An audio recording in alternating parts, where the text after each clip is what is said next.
Subscribe ಆಗಿ ನನ್ನ ಚಾನಲ್ಗೆ.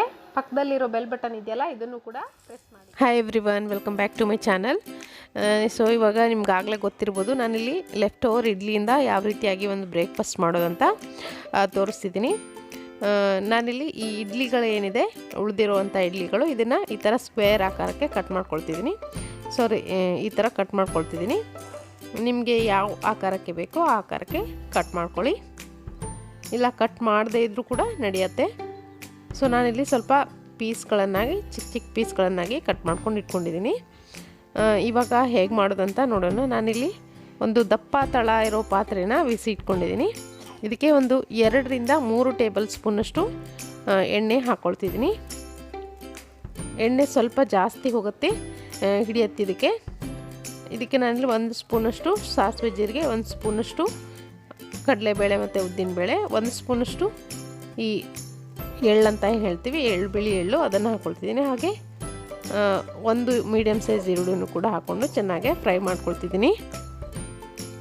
ಈರುಳ್ಳಿ ಚೆನ್ನಾಗಿ ಫ್ರೈ ಆದಮೇಲೆ 1-2 ಹಸಿಮೆಣಸಿನ್ಕಾಯಿ, 1 ಒಣಮೆಣಸಿನ್ಕಾಯಿ ಹಾಕ್ಕೊಳ್ತಿದ್ದೀನಿ. ಹಾಗೆ 1 ಟೀ ಸ್ಪೂನಷ್ಟು ಅರಿಶಿನ ಪುಡಿ, 1 ಟೇಬಲ್ ಸ್ಪೂನಷ್ಟು ಅಚ್ಚ ಖಾರದ ಪುಡಿ. ಖಾರ ಇಷ್ಟಪಡೋರು ಸ್ವಲ್ಪ ಜಾಸ್ತಿ ಖಾರ ಹಾಕ್ಕೊಂಡ್ರು ಚೆನ್ನಾಗಿರುತ್ತಿದ್ದು. ಇಡ್ಲಿ ಆಗಿರೋದ್ರಿಂದ ಖಾರ ಜಾಸ್ತಿ ಆದರೂ ಕೂಡ ಏನು ತೊಂದರೆ ಇಲ್ಲ. ಅಚ್ಚ ಖಾರದ ಪುಡಿ ಹಾಕಾದ್ಮೇಲೆ ಸ್ವಲ್ಪ ಹೊತ್ತು ಚೆನ್ನಾಗಿ ಫ್ರೈ ಆದಮೇಲೆ ಇದನ್ನು ಮೀಡಿಯಮ್ ಫ್ಲೇಮ್ನಲ್ಲಿ ಇಟ್ಕೊಂಡು ಈ ಇಡ್ಲಿ ಪೀಸ್ಗಳೇನಿದೆ ಇದನ್ನು ಹಾಕ್ಕೊಳ್ತಿದ್ದೀನಿ.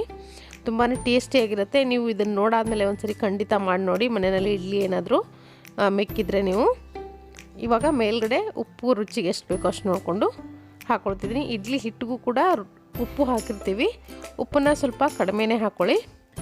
ಉಪ್ಪು ಹಾಕ್ಕೊಂಡು ಇವಾಗ ನಾನು ಈ ಥರ ಮಿಕ್ಸ್ ಮಾಡ್ಕೊಳ್ತಿದ್ದೀನಿ, ಅಥವಾ ಈ ಥರ ಟ್ವಿಸ್ಟ್ ಕೂಡ ಮಾಡ್ಕೊಳ್ಳಿ. ನಾನಿಲ್ಲಿ 2 ಸ್ಪೂನನ್ನು ಉಪಯೋಗಿಸ್ಕೊಂಡು ಇನ್ನೊಂದು ಸರಿ ಚೆನ್ನಾಗಿ ಮಿಕ್ಸ್ ಮಾಡ್ಕೊಳ್ತೀನಿ. ತುಂಬಾ ಸೂಪರ್ ಆಗಿರುವಂಥ ರೆಸಿಪಿ ಇದು. ಇಡ್ಲಿ ಮಿಕ್ಕಿದ್ರೆ ದಯವಿಟ್ಟು ಅದನ್ನು ಚೆಲ್ಲಿಕ್ಕೆ ಹೋಗಬೇಡಿ. ಈ ಥರ ಮಾಡಿಕೊಂಡು ನೋಡಿ, ತುಂಬ ಚೆನ್ನಾಗಿರುತ್ತೆ, ಮಕ್ಕಳಿಗೂ ಕೂಡ ಇಷ್ಟ ಆಗುತ್ತೆ. ಕೊನೆಯದಾಗಿ ನಾನಿಲ್ಲಿ ಕೊತ್ತಂಬರಿ ಸೊಪ್ಪನ್ನು ಹಾಕ್ಕೊಳ್ತೀನಿ. ಹಾಗೆ ಒಂದು ಅರ್ಧ ನಿಂಬೆಹಣ್ಣನ್ನು ಕೂಡ ಹಿಂಡ್ಕೊಳ್ತೀನಿ. ನಿಂಬೆಹಣ್ಣು ಹಾಕಿದ್ರೆ ತುಂಬ ಚೆನ್ನಾಗಿ ಟೇಸ್ಟ್ ಬರುತ್ತೆ. ನೀವು ಕೂಡ ನಿಮ್ಮ ಮನೆಯಲ್ಲಿ ಮಾಡಿ ನೋಡಿ. ಇವಾಗ ಇಡ್ಲಿ ಮಸಾಲ ರೆಡಿಯಾಗಿದೆ. ಇದನ್ನು ನಾನು ಕಾಯಿ ಚಟ್ನಿ ಜೊತೆಗೆ ಸರ್ವ್ ಮಾಡ್ಕೊಳ್ತಿದ್ದೀನಿ. ಸೊ ಇವತ್ತಿನ ಈ ರೆಸಿಪಿ ಇಷ್ಟ ಆಗಿದೆ ಅಂದ್ಕೊಳ್ತೀನಿ. ಇಷ್ಟ ಆಗಿದ್ರೆ ಒಂದು ಲೈಕ್ ಒತ್ತೋದನ್ನು ಮರಿಬೇಡಿ. ಹಾಗೆ ನನ್ನ ಚಾನಲ್ಗೆ ಇನ್ನೂ ಯಾರು ಸಬ್ಸ್ಕ್ರೈಬ್ ಆಗಿಲ್ವೋ ದಯವಿಟ್ಟು ಸಬ್ಸ್ಕ್ರೈಬ್ ಆಗೋದನ್ನು ಮರಿಬೇಡಿ.